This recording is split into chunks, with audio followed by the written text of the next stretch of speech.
Você já abrir a sua Bíblia no livro de Atos, no capítulo 24.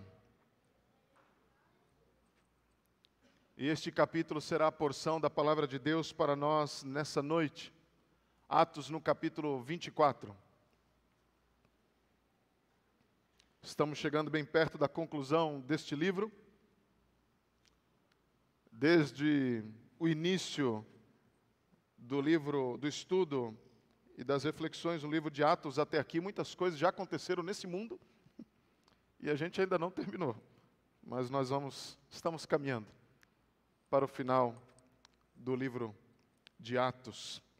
Atos no capítulo 24, e vamos ver a continuação da saga de Paulo preso em Jerusalém e agora levado para Cesareia para ser julgado.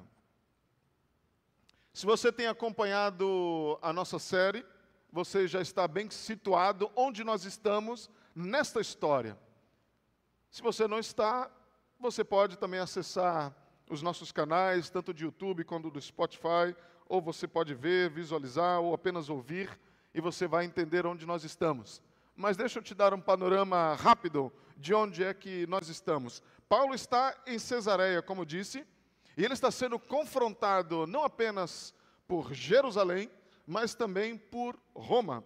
Jerusalém e Roma eram centros de dois blocos de poder naquela época, extremamente fortes. A fé estava em Jerusalém e remontava a Abraão, algo de 2000 anos, e o poder, o domínio estava com Roma e se estendia por aproximadamente 2.000 quilômetros quadrados, ou 2 milhões de quilômetros quadrados ao redor do mar Mediterrâneo. Ou seja, a força de Jerusalém estava na sua história e tradição, e a conquista, a organização e o poder bélico, o exército, estava com Roma. E esse poder combinado era quase que invencível. E Paulo estava nesse meio. Não apenas sendo julgado por Jerusalém, mas também agora sendo julgado por Roma. John Stott vai dizer que se alguém como Paulo ousasse enfrentar esses dois poderes, o resultado seria inevitável. As suas chances de sobrevivência seriam iguais a de uma borboleta diante de um rolo compressor. Ou seja, ele seria esmagado, totalmente eliminado da face da terra. Mas isso jamais passou pela cabeça de Paulo. Aliás, no capítulo anterior, no capítulo 23, no capítulo que estudamos na semana passada, especificamente no verso 11, é um versículo-chave para não somente no capítulo 11, naquilo que ouvimos semana passada, mas por todo o decorrer até o final do livro. É um versículo-chave. Leia comigo de novo. Atos 23, verso 11. Na noite seguinte, o Senhor, pondo-se ao lado dele, de Paulo, disse: coragem, coragem. Assim como você testemunhou ao meu respeito em Jerusalém, você vai testemunhar também em Roma. E esse versículo, a gente poderia fazer uma mensagem só nesse versículo. Porque eu vejo 4 coisas que Deus trouxe para Paulo naquele momento. Encorajamento, dizendo para Paulo: coragem, você não está sozinho. Coragem. Segundo, aprovação, porque Deus estava aprovando aquilo que Paulo estava vivendo, aquilo que ele estava fazendo. E ele falou: não somente você vai ser testemunha agora em Jerusalém, mas eu vou te levar para Roma para fazer a mesma coisa, porque eu estou gostando do que você está fazendo, eu estou aprovando. Isso também traz direção, porque agora a gente sabe que Deus vai levá-lo até Roma. Não importa o que passe na tua cabeça do que vai acontecer agora, e de tudo aquilo que está acontecendo na vida de Paulo, lá em Jerusalém, em Cesareia, não importa, porque Deus vai levá-lo para onde? Para Roma. Não acabou a história dele aqui ainda. Deus tem uma direção para ele. Ele vai até Roma. E propósito. E por que Deus está fazendo tudo isso? Para que da mesma forma que ele testemunha em Jerusalém, ele vai testemunhar em Roma.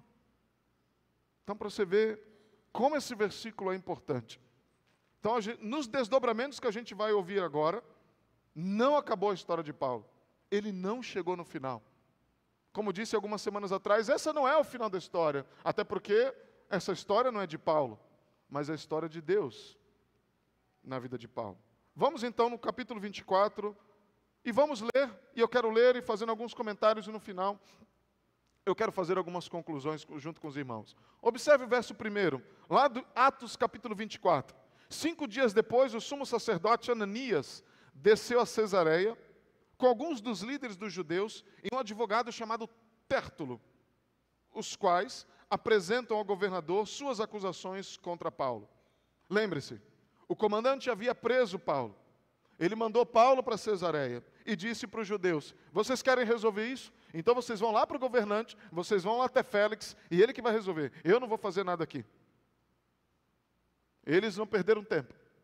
Contrataram, em 5 dias, pense, eles contrataram um advogado, eles ajuntaram provas, eles ajuntaram acusações, testemunhas, e viajaram até Cesareia. E diz que eles foram acompanhados por esse Ananias, o sumo sacerdote da época, um dos homens mais corruptos da sua época.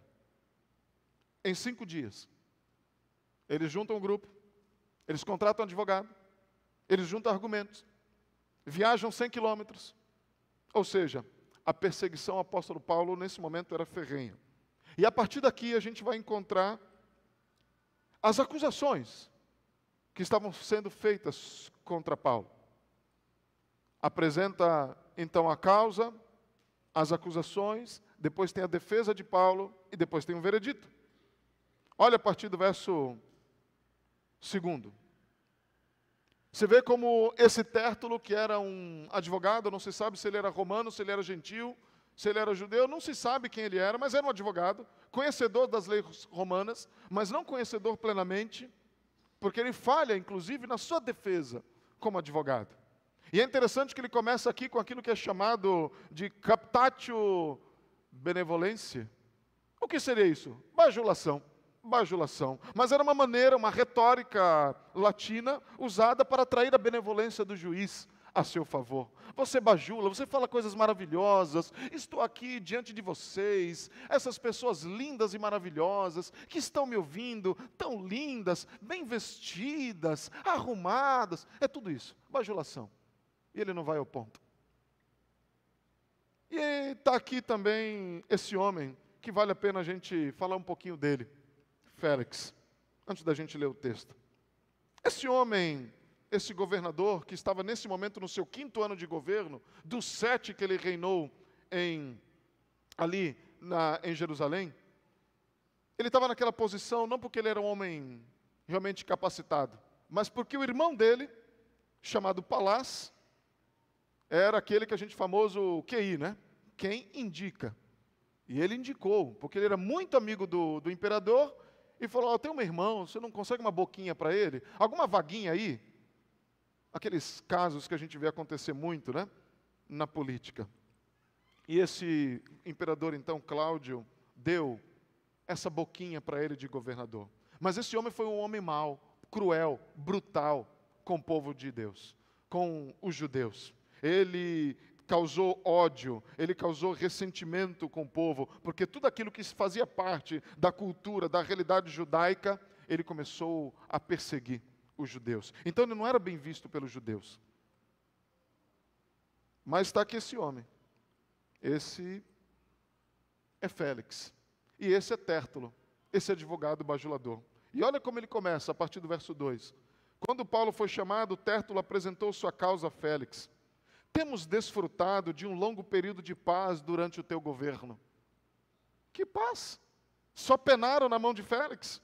E o teu providente cuidado resultou em reformas nesta nação. Tudo mentira, bajulação. Em tudo e em toda parte, novamente aqui usando de uma retórica, um jogo de palavras para ficar bonito na sua eloquência. Excelentíssimo Félix, excelente nada. Reconhecemos esses benefícios com profunda gratidão. Que gratidão? Os judeus odiavam a Félix. Todavia, a fim de não tomar-te mais tempo, peço-te o favor de ouvir-nos apenas mais um pouco. Percebeu? lemos aqui tantas palavras, nenhum conteúdo, só bajulação. O conteúdo é até bonito, né? Era uma bajulação absolutamente hipócrita, mas apenas para ganhar a atenção, o favor de Félix, que era a autoridade. E olha o que diz a seguinte: verificamos que este homem é um perturbador, que promove tumultos entre os judeus pelo mundo todo. Aqui começam então as acusações. 3 acusações, pelo menos, são feitas a Paulo. A primeira acusação aqui é de sedição, ou seja, Paulo é acusado de perturbar, de causar tumulto, causar revolta, dividir o povo, fazer alvoroço. O fato é que no Império Romano, você que vai lembrar lá das aulas de história, tinha aquilo que era chamado da Pax Romana. A paz em Roma, no Império Romano, era algo muito valorizado. E aquele que não, ou melhor, aquele que estava atrapalhando, que fazia o que fazia para perturbar a paz, era passível de uma pena severa. E Paulo está aqui acusado justamente disso. Ele está perturbando, ele está tirando a paz. Aliás, se a gente for ler literalmente, e algumas versões, algumas traduções trazem, não o perturbador, mas diz, esse homem é uma peste. Era isso que ele estava dizendo. Esse homem é uma peste, ele contamina as pessoas. Ele contamina. E de fato Paulo esteve envolvido em algumas manifestações, mas não causadas por ele. Muito pelo contrário, ele era vítima de tudo isso. E devemos lembrar que Paulo foi enviado para Félix. O comandante Lísias havia escrito uma carta, dizendo, esse homem é inocente, não há nada contra ele. E depois a segunda acusação, no versículo 5 ainda, diz, ele é o principal cabeça da seita dos nazarenos. Aliás, essa é a primeira vez, primeira e única, que os cristãos são denominados como os nazarenos, que era um termo extremamente pejorativo, dizendo da origem de Jesus, inclusive. Aliás, nos evangelhos vai narrar uma história que diz, pode vir alguma coisa boa de Nazaré? E é por isso que eles eram chamados de os nazarenos, esse termo. E é interessante que Félix, o governante, estava familiarizado com esses termos, porque ninguém explica o que significa nazareno, mas ele compreende. Ou seja, Paulo está sendo acusado, não apenas de tumulto, de sedição, mas também de heresia. Esse homem é um herege. Terceira acusação, que nós encontramos aqui, verso 6, e tentou até mesmo profanar o templo. Então prendemos e quisemos julgá-lo, segundo a nossa lei. Terceira acusação, agora aqui da perspectiva judaica. A coisa mais importante, o fato de mexer com o templo. Esse homem profanou o templo. E a gente sabe que Paulo não tinha feito isso. Mas ainda que tivesse muita importância, o fato de profanar o templo, isso tinha muita importância para os judeus. Para o Império Romano, isso não dizia nada. Mas esse homem estava ali, diante do imperador romano, de um governante romano, falando sobre isso. As 3 acusações. Esse homem é revolucionário, esse homem é um herege, e esse homem profanou o templo. Torcendo o fato. E versículos 7 e 8 vão dizer, mas o comandante Lísias interveio com muita força e arrebatou Paulo das nossas mãos e ordenou que os seus acusadores se apresentassem. Se tu mesmo interrogares, poderá verificar a verdade a respeito de todas essas acusações que estamos fazendo contra ele. A ideia daquele advogado era fazer tudo muito às pressas. Olha isso aqui que aconteceu, e veio esse comandante, arrebatou ele das nossas mãos, se eu quiser pode interrogar depois. Mas está tudo certo, temos testemunhas. As testemunhas nem lá estavam. E esse advogado não fazia ideia de que Paulo tinha sido encaminhado para lá para Félix, com uma carta. E a carta do comandante dizia, esse homem não tem culpa de nada. Então esse advogado aqui, muito meia boca, faz o seu trabalho muito ruim.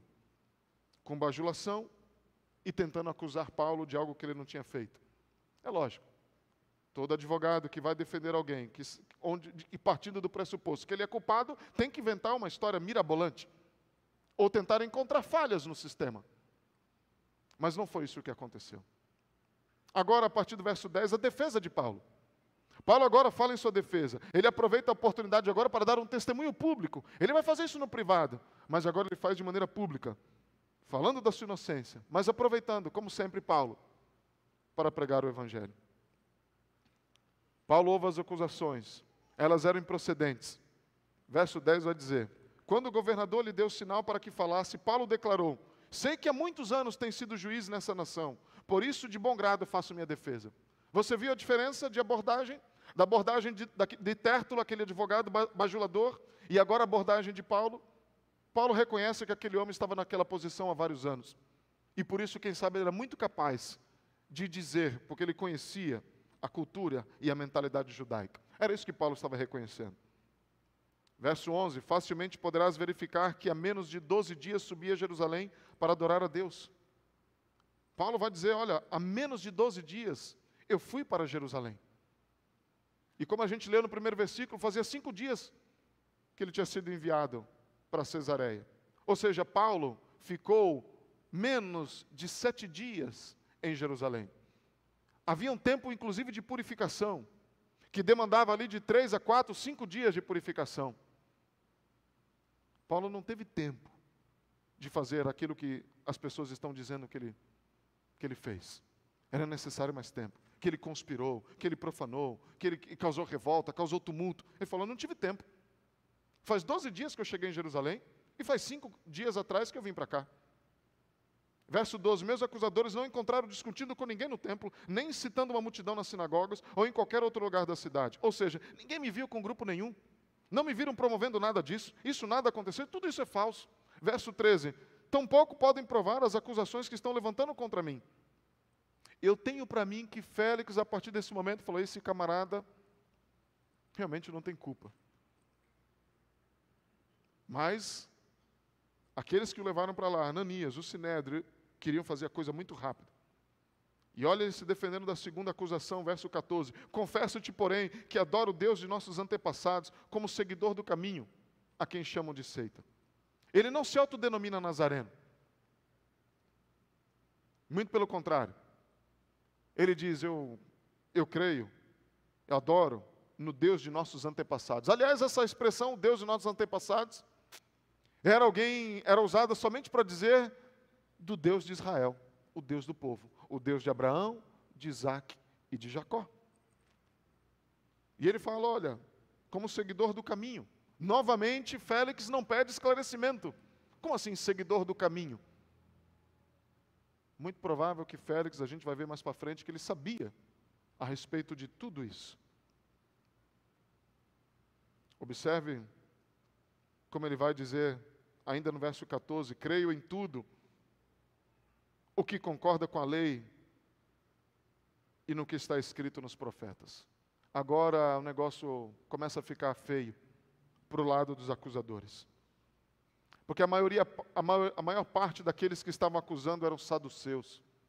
Uma facção religiosa, política, social, no meio do povo judeu. E essa facção não acreditava nos profetas. Eles só acreditavam na lei, no Pentateuco, nos livros de Moisés. O restante eles não criam. E aí Paulo diz, olha, eu concordo com tudo aquilo que está escrito na lei e nos profetas. Se tem algum herege aqui, não sou eu. Essa é a linguagem de Paulo. E eu creio em tudo, eu aceito tudo. Se tem alguém aqui que não acredita nessas coisas que é um herege, não sou eu. Verso 15 ele vai dizer, e tenho em Deus a mesma esperança desses homens, que haverá ressurreição, tanto de justos como de injustos. Novamente Paulo cutucando, porque esses mesmos saduceus não criam na ressurreição. Aliás, desde a época de Jesus isso já era um problema. E Paulo novamente dizendo, se tem alguém aqui que é herege, não sou eu. No meio tinham saduceus, a maior parte, mas tinham também fariseus. E os fariseus criam em tudo, criam na lei e nos profetas, e também criam na ressurreição. Paulo agora não só diz que eles são hereges, mas também coloca uma bomba no meio dos acusadores. Eles que briguem agora entre si, porque eles aqui têm divergências, não sou eu. Eu acredito na ressurreição. Verso 16, por isso procuro sempre conservar a minha consciência limpa diante de Deus e dos homens. Não apenas tenho uma confissão de fé, da revelação de Deus. Eu vivo na revelação de Deus, de acordo com essa revelação. Eu não estou apenas concordando com relatos teológicos, com a doutrina, mas eu tenho lutado, trabalhado para manter a minha consciência limpa diante de tudo aquilo que a palavra de Deus revela. Verso 17, então, ele vai dizer, depois de estar ausente por vários anos, eu vim a Jerusalém, sabe fazer o quê?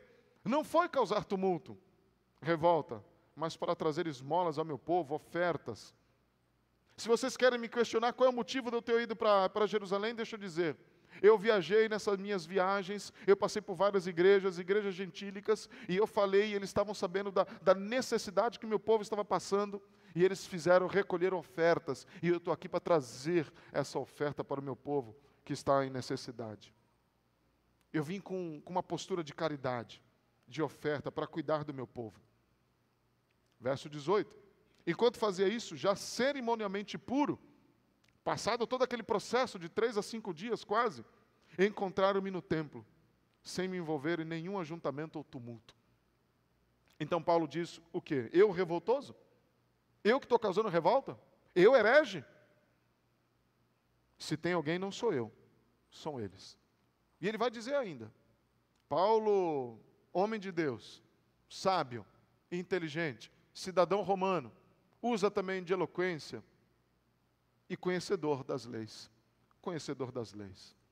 Muito conhecedor das leis. Ele diz, se há alguns judeus da província da Ásia que deveriam estar aqui diante de ti e apresentar acusações, se é que tem algo contra mim.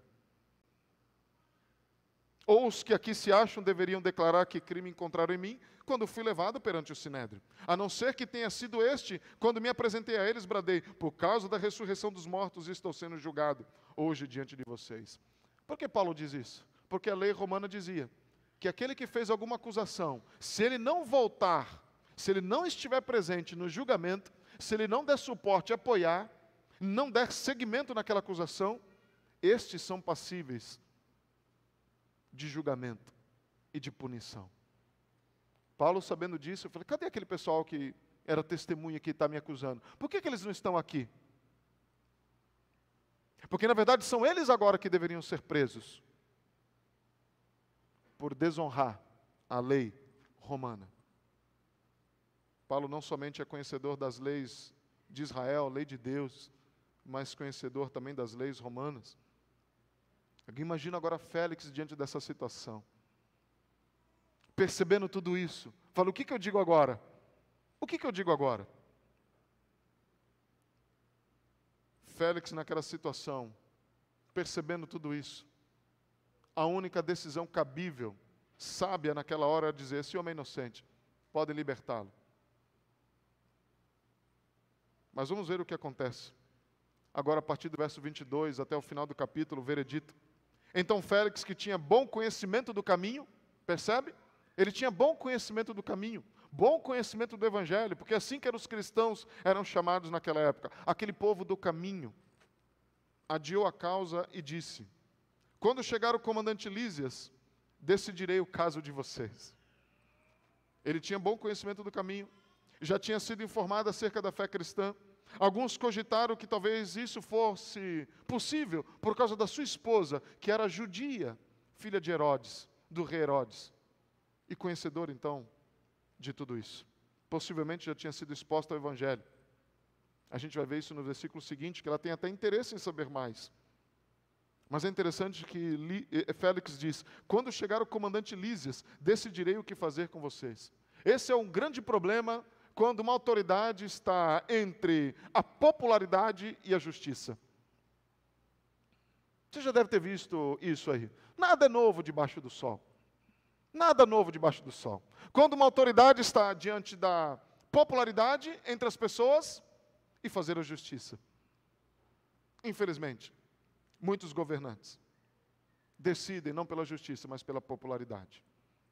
E é por isso que ele diz, quando o comandante Lísias chegar, eu decidirei. Não precisava, porque Lísias já havia escrito uma carta. O texto, a narrativa de Atos, nunca vai dizer que Lísias chegou. Mas o texto vai dizer que Paulo ficou lá por 2 anos. E esse homem nunca foi lá.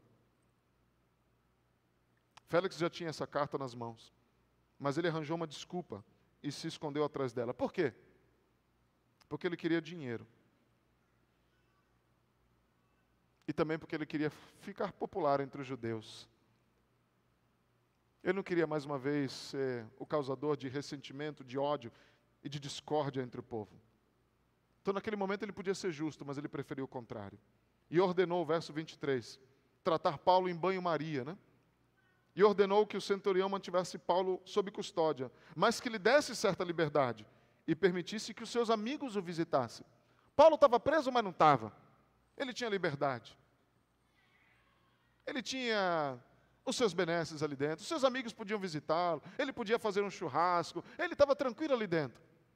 Ele só não podia sair, mas lá dentro ele estava livre. Ele tinha certa liberdade, mas ele ainda estava preso. E fez isso por 2 anos. 2 anos, Paulo esteve nessa condição. Lísias nunca veio. E Félix ali ficou. Mas durante esses 2 anos, meus irmãos, Paulo não esteve somente preso. Porque Paulo é um servo do Senhor. Paulo entendia o seu chamado. Deus havia aparecido a ele, como disse no capítulo anterior, e falou, olha, eu vou te levar para Roma. Ele sabia. Porque ele tinha que continuar testemunhando ali e que ele iria para Roma. Félix, com essa sua esposa, Drusila, já era o seu 3º casamento.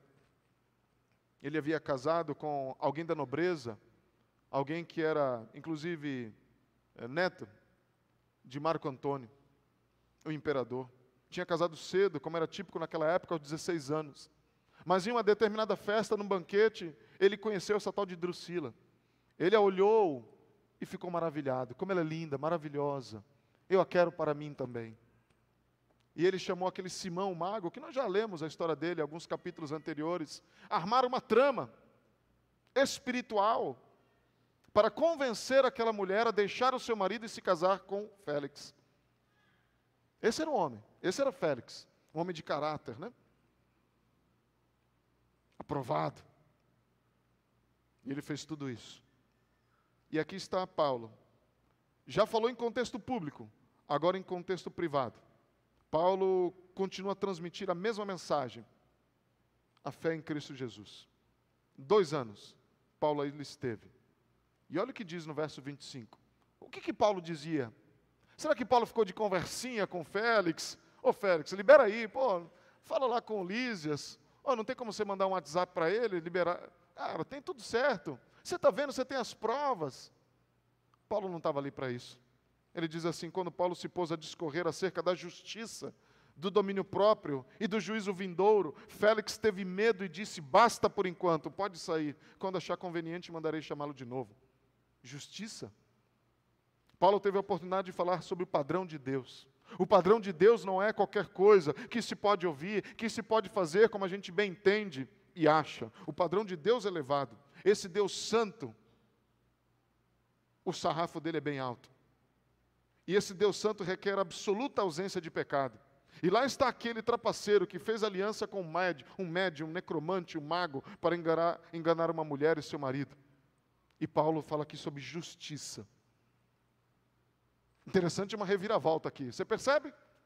Paulo está lá para ser julgado. E agora é Paulo que está falando de justiça. Paulo está lá para ficar sentado na cadeira do réu. Mas agora é Félix quem está sentado na cadeira de réu. Era Félix que deveria julgar Paulo. Mas agora é Paulo que está, em nome de Deus, julgando a Félix. Que viravolta. Que viravolta. Uma espetacular virada de mesa. Ele discorre sobre domínio próprio. Agora Paulo vai dizer, olha, cada um é responsável pelo seu próprio pecado. E cada um tem que ter controle sobre a sua própria vida, decisões, ações, escolhas e conduta. Paulo fala sobre o juízo vindouro. E não tenha dúvida que quando Paulo expôs sobre Jesus, ele já estava falando sobre a ira de Deus. Mas agora ele fala a justiça de Deus na ocasião que Jesus estava lá na cruz. Ele foi julgado, condenado por qualquer pecado praticado, não somente por você, Félix e Drusila, mas também por mim e por você aqui nessa noite. O juízo vindouro, a justiça de Deus. Todos os 3 tópicos seriam adequados na vida de Félix. O sermão não foi um sermão agradável, caloroso, durante aqueles 3 anos, ou melhor, 2 anos. Tanto que Félix diz, basta, chega, pode ir embora. Quando eu achar conveniente, eu te chamo de novo. Paulo diz, olha, vai ter um dia que todos nós vamos prestar contas diante dele. Preste atenção. Observe. Félix teve medo.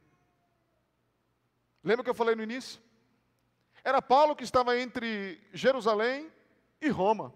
Os dois poderes capazes de esmagar a vida de qualquer pessoa. Mas quem é que estava com medo? Era Félix, não era Paulo. Ele ouviu, ele foi incomodado, mas o que ele fez? O que ele fez diante de tudo aquilo que ele ouviu? Como já foi falado aqui essa noite, o que a gente faz com tudo aquilo que a gente ouve? Com essa semana, com essa conferência, com esse final, o que a gente faz com tudo isso que Deus está falando? Olha o que ele fez, a decisão dele. Ao mesmo tempo, esperava que Paulo lhe oferecesse algum dinheiro, pelo que mandava buscá-lo frequentemente e conversava com ele. Frequentemente chamava Paulo. E o discurso de Paulo era o mesmo. Frequentemente, naqueles 2 anos, Paulo teve a oportunidade de discorrer acerca do evangelho com aquele homem. E conversava com aquele homem. Mas aquele homem queria dinheiro. Ele tinha dito, né? Olha, eu viajei por aí, muitas igrejas fizeram oferta, eu estava trazendo essa oferta para Jerusalém. Esse homem fala, esse cara tem dinheiro. Quem sabe ele me dá um troquinho. Corrupção, né?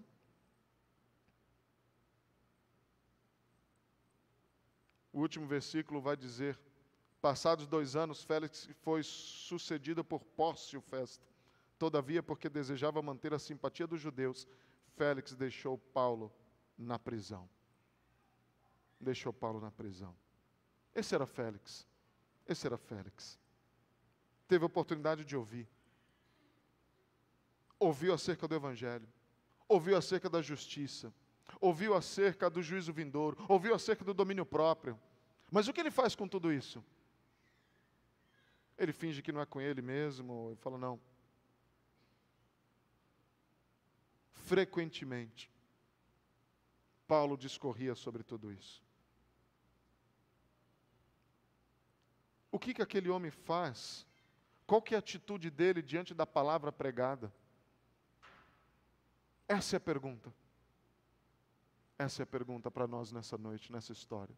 Qual que é a nossa atitude diante da palavra ministrada? Qual é a nossa atitude? Félix teve a oportunidade. Paulo pregou no contexto público, Paulo pregou no contexto privado. Frequentemente, durante 2 anos, Paulo teve a oportunidade de falar tete a tete com aquele homem. Poucos tiveram esse privilégio, mas aquele homem teve. A pergunta é, qual a atitude diante da palavra ministrada frequentemente? Aquele homem teve as oportunidades maravilhosas para conhecer, mas qual foi a atitude dele? Quero rapidamente transpor para nós temos tido oportunidades preciosas de ser ministrados pela palavra de Deus, constantemente, frequentemente. A minha pergunta para mim e para você nessa noite, qual é a nossa atitude diante dessa palavra ministrada? Qual é a nossa atitude? Vamos dizer, basta, chega? Quando eu achar conveniente, eu volto a tratar desse assunto. Como os atenienses fizeram lá no capítulo 17, com Paulo. Falaram assim, Paulo, sobre esses assuntos a gente volta a falar outra vez. Nunca voltaram a falar desse tema. Nunca voltaram a falar. Qual é a nossa atitude diante da ministração da palavra de Deus? A cada semana, culto, EBD, PGs, encontros de homens, encontro de mulheres, encontro de casais, a palavra tem sido ministrada, a palavra tem sido pregada, oportunidades preciosas temos tido de ouvir, de ser ministrados pela palavra. Mas a pergunta é, o que a gente está fazendo com isso? Estamos fazendo como Félix? Ou estamos retendo essa palavra e dizendo, não, eu preciso aprender a fazer tesouro dela. Eu preciso aprender a fazer tesouro. Qual é a nossa atitude diante da palavra pregada? Em vários momentos Deus fala na sua própria palavra dizendo, olha, não endureçam o coração. Seu Espírito está falando, não endureça o coração. Como aconteceu lá na rebelião de Massá, não endureçam o coração. Jesus já havia falado, olha, a palavra vem. Algumas caem no solo fértil, mas outros caem entre os espinhos, entre abrolhos, outros caem nas pedras. Outros ficam à beira do caminho, Satanás vem e arrebata. Aonde está sendo guardada a palavra de Deus? Qual é a nossa atitude diante dela? E eu não estou dizendo aqui para aqueles que não conhecem a Cristo, ou que não tiveram experiência com Cristo, que se for batizado, eu estou dizendo para todos nós aqui nessa noite. Qual é a nossa atitude com essa palavra pregada? Eu tentei hoje fazer um cálculo de quantas mensagens, aulas, eu já ouvi nessa vida. E foi terrível a conclusão para mim. Não faço ideia do número. Mas o que me envergonha é olhar para a minha vida ainda e ver que eu tive oportunidades de ouvir, de aprender, de ser moldado, mas ainda luto com algumas coisas no meu coração.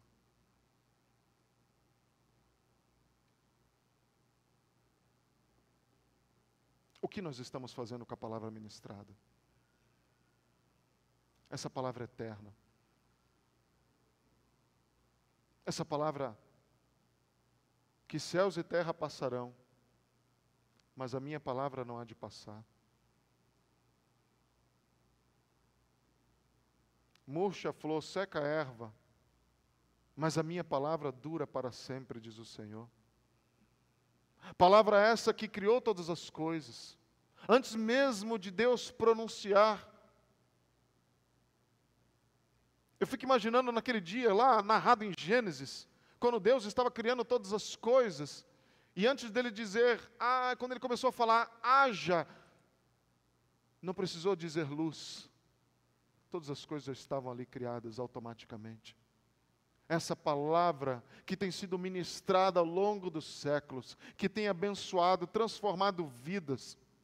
Nós lemos essa palavra, nós já lemos muitos livros, mas esse é o único livro que nos lê. Palavra eterna, palavra bendita.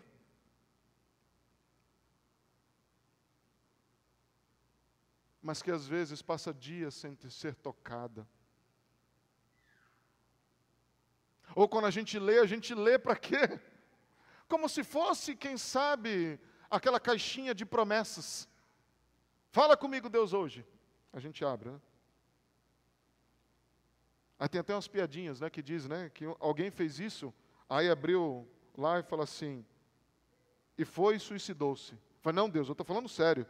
Aí abre de novo e diz lá, o que tem para fazer, faz-o depressa. Fala, Deus, o que é isso? Alguns acham que a palavra de Deus é isso, né? Essa caixinha de promessas que a gente abre de vez em quando. E nesse mundo que a gente vive hoje, a gente já não lê a palavra, a gente compartilha a palavra, né? A gente não lê, mal a gente está lendo, a gente já tem até no aplicativo, né? Aplicativo da YouVersion lá, não estou falando contra ela não, eu estou dizendo que já está o aplicativo lá pronto, até para você compartilhar, né? Você leu, achou bonito, aí você já está ali trabalhando, né? Como colocar um fundo bonito, como colocar, que cor que você vai colocar na letra, qual a fonte que você vai usar. Aquilo que você leu já cai no esquecimento. Qual é a nossa atitude diante da ministração da palavra de Deus? Qual é realmente o peso, o valor que a gente dá para ela? Irmão, se a gente está aqui nessa noite, se a gente tem sido encorajado, se a gente está aqui com esperança no coração, se a gente é renovado diante de Deus, é porque essa palavra chegou a nós, essa palavra foi pregada, porque é aqui que eu conheci a Cristo, foi aqui que eu conheci esse Deus maravilhoso, o Deus eterno, o Deus da graça, revelado em Cristo Jesus naquela cruz, e na esperança da ressurreição. É nessa palavra que a gente encontra todas as coisas. Mas a gente prefere ler post, a gente prefere ler rede social, a gente vive nesse mundo e a gente esquece da palavra. Estava ainda conversando esse fim de semana com a Naná, que foi maravilhoso o tempo com ela aqui, e ela contando do grande desafio. E ela tem insistido nos canais que ela possui. E ela falava, olha, antes de vir aqui, vai ler a palavra, vai ler a Bíblia. Vai ler a Bíblia, depois vem aqui. Mas tem gente que não faz mais isso. É mais fácil ouvir um podcast. É mais fácil assistir um Reels no Instagram. É muito mais fácil, muito mais simples. Agora, este homem, Félix, 2 anos, foi ministrado pela palavra de Deus. Mas a atitude dele também foi muito ruim. E eu não sei se hoje, em 2023, a nossa atitude diante da palavra de Deus é tão diferente da de Félix há tantos anos atrás. Me entristece demais ver a nossa postura diante da palavra. E eu espero que essa minha palavra chegue no coração de todos nós aqui. Porque se tem alguém que diz para mim, pastor, eu não luto com isso não. Eu tenho minhas dúvidas. Eu tenho minhas dúvidas. Porque há tantas vozes, há tantos brilhos, há tanta gente querendo a nossa atenção neste mundo. Há marketing sendo feito, há algoritmo sendo elaborado para atrair a nossa atenção o tempo inteiro, todo o tempo. Quem sabe você vem aqui, mas a tua mente está sendo roubada, tragada para outro lugar. Quantas vezes aconteceu isso comigo? Aqui mesmo, sentado ali no canto, ouvindo a ministração da palavra, mas minha mente já viaja para algum lugar. Que valor a gente dá à palavra? Essa é a minha conclusão para nós. Quando olho para esse texto, eu olho para essa oportunidade que Félix teve. Porque Deus havia dito para Paulo, você não vai ficar em Jerusalém, eu vou te levar para Roma, tá bom? O propósito, a direção para a tua vida é ir para Roma. Mas antes disso, Paulo falou, eu sei, já que eu vou para Roma, eu vou aproveitar todas as oportunidades que eu tenho enquanto eu estou aqui. Para quê? Para ministrar a palavra. Paulo sabia que ele não ia ficar preso ali. Ele sabia que Félix, ou quem viesse depois, como aconteceu com Festo, não ia reter Paulo ali. Porque Deus já havia dito que ele ia chegar em Roma. Paulo não estava preocupado com aquele momento. Ele estava aproveitando as oportunidades para ministrar a palavra. Quando eu vejo essa narrativa, esse capítulo, eu falo, o que eu vejo? Do que se trata esse capítulo? Se trata daquilo que a gente faz com a ministração da palavra. Félix não deu valor, por mais que Paulo insistentemente, frequentemente, por 2 anos, havia ministrado a ele. Pela última vez, eu quero fazer essa pergunta para nós nessa noite. Qual é a nossa atitude diante da ministração da palavra de Deus? O que é que Deus fala ao teu coração? O que é que Deus fala ao meu coração? O que é que Deus falou ao teu coração nesse final de semana? O que é que a palavra diz? E qual a tua atitude diante dela? Você vai fazer como Félix? Vai continuar lutando com algumas coisas sozinho e perdendo a oportunidade de desfrutar da graça maravilhosa que a gente encontra somente em Cristo Jesus para ter a nossa vida transformada? Não pelos nossos méritos, mas pelo mérito de Cristo?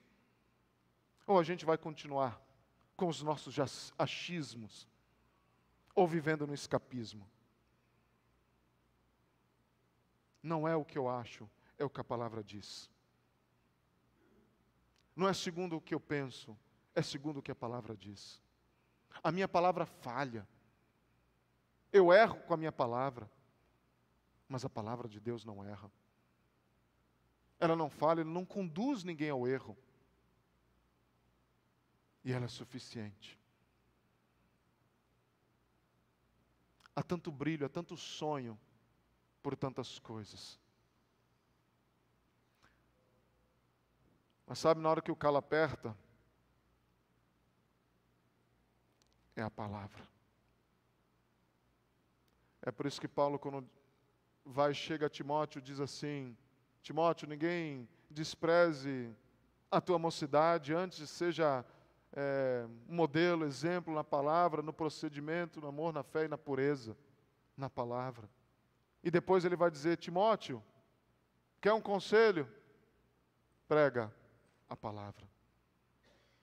Prega a palavra. A tempo e a fora de tempo. É a palavra. É a palavra no meu casamento que vai restaurar. É a palavra no relacionamento marido-esposa que vai ser restaurado. É a palavra. É a palavra que vai restaurar o relacionamento de pais e filhos. É a palavra. É a palavra que vai dar direção na tua decisão, lá no teu trabalho. Se é promoção, se não é promoção. Se eu devo aceitar, se não devo aceitar. Se eu devo continuar ou não devo continuar. É a palavra que vai purificar, depurar aquilo que você está estudando, aprendendo lá na faculdade, na escola. É a palavra que vai depurar. É a palavra que vai dirimir os conflitos entre nós. Somos tão diferentes, como viver unidos na igreja? É a palavra que vai me ajudar. É a palavra no centro que vai me ajudar. É a palavra. É a palavra que vai me ajudar a olhar para frente com esperança. Porque o choro pode durar uma noite, mas a alegria vem pela manhã. É a palavra que me diz isso. É a palavra. É a palavra que vai me ajudar a eliminar os pensamentos que eu tenho que não deveria ter. É a palavra, enchendo-me dela, substituindo. É a palavra. É a palavra que vai me ajudar a libertar dos pecados que até hoje me cercam. É a palavra, irmãos. Não sou eu, não é o pastor, não é quem quer que seja, é a palavra. É a palavra. É a palavra que vai me ajudar a enfrentar amanhã, a minha segunda-feira, que eu não faço ideia como será a tua, mas eu sei que para muitos será extremamente difícil. É a palavra. É pelas lentes da palavra que a gente vai olhar um para o outro. Não com o julgamento daquilo que eu acho que deveria ser o comportamento, a atitude de um crente maduro, de espiritualidade. Mas é a palavra. A palavra de Deus não me faz comparar ninguém, a mim com ninguém, mas também não faz que eu seja a régua de ninguém. Fui fazer ainda uma visita essa semana e falei, eu não vim aqui como polícia moral de ninguém. Porque eu não sou. Deus não me chamou para ser polícia moral de ninguém. Se tem algo que vai dizer, ou que não vai dizer, que vai confrontar, ou que não vai confrontar, não sou eu, mas é a palavra. A gente precisa parar com esse tipo de coisa e permitir que a palavra de fato encontre morada no meu e no teu coração. Não como um mero admirador, talvez como Félix, por 2 anos contemplou a sabedoria, a eloquência de Paulo e daquilo que ele estava ministrando.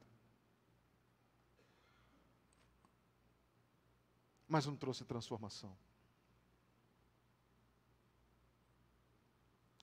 Não basta ouvir uma mensagem no YouTube, no Spotify, ou quem quer que, o lugar que seja, e não achar espaço para a palavra. Encontre espaço para a palavra na tua vida. Encontre espaço. Mas eu quero terminar de uma maneira tirando peso, tirando a culpa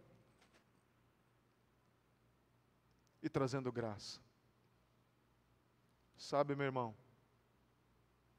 Cristo, que é a palavra, segundo João, no princípio ele era a palavra, e a palavra que estava com Deus, e a palavra era Deus. Cristo é a palavra. Cristo sabe que você tem falhado com a palavra. Mas em nenhum momento isso muda o sacrifício dele por ti. Isso em nenhum momento muda o amor dele por ti.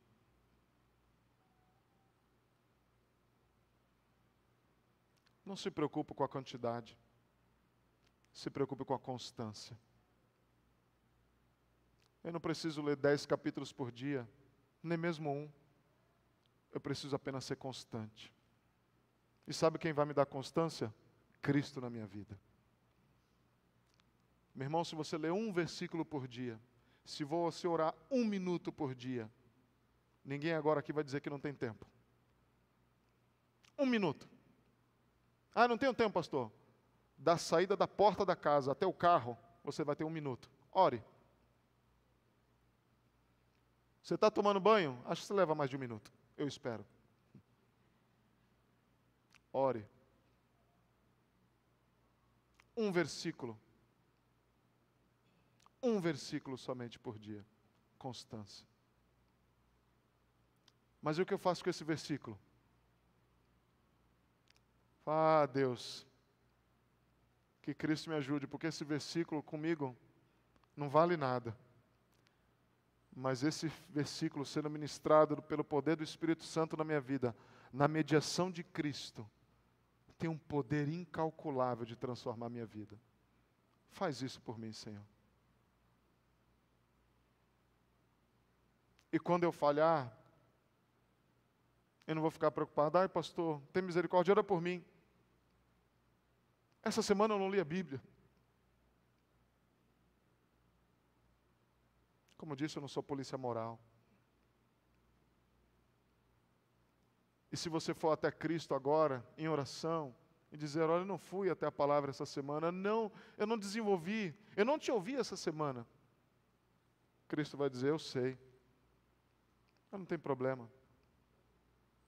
Hoje é um novo dia, é uma nova oportunidade para a gente recomeçar. Vamos? E com aquele sorriso no rosto ele te abraça. Vamos recomeçar? Vamos. Ele vai estar sempre disposto. A gente é que é julgador, moralista, legalista. Jesus não. Se você for a Ele agora, nessa noite, e dizer, eu não tenho, a minha atitude diante da palavra não é melhor. Cristo com um sorriso no rosto vai dizer, eu sei, mas hoje é a oportunidade de recomeçar. Vamos? Vamos recomeçar agora? Que tal? O que você acha? Vamos. Parece aquele treinador de academia, que você fica um mês sem aparecer, quando você volta, oh, que bom que você voltou, vamos lá malhar. É Jesus olhando para você. Vamos recomeçar? Essa noite pode ser uma noite muito especial. Se a gente disser para o Senhor, eu quero recomeçar.